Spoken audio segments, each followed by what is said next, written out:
Bună ziua Spiritosaurus. și bine ai venit aici. O să-ți arăt astăzi cum am făcut blatul pentru acest tort. La acest tort am făcut, de fapt, un blat și jumătate. Este undeva 3 niveluri, da?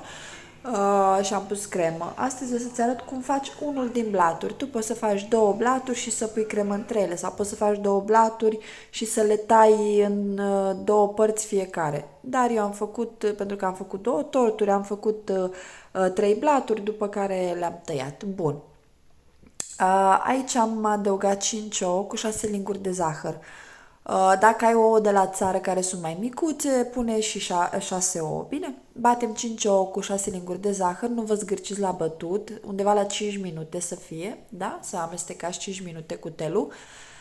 Până devine, își dublează, își triplează volumul chiar, adăugăm 6 linguri de ulei, și mai amestecăm undeva la 30 de secunde, nu mai mult.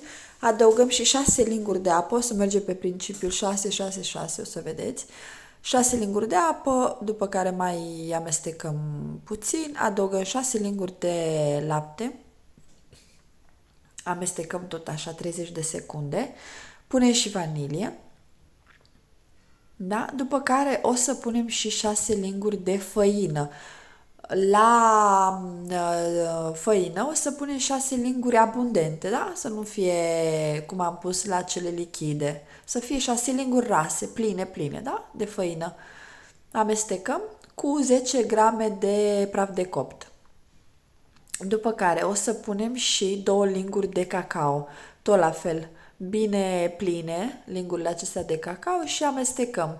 Când amestecăm cele solide, vă rog să amestecați ușor. Eu aici sunt pe repede înainte, de jos în sus cu telul, de jos în sus, ușor până încorporăm tot. După care această compoziție va merge la cuptor la 180 de grade, undeva la 25-30 de minute. Faceți testul scobitoarea. Nu dă niciodată greș. V-am pupat!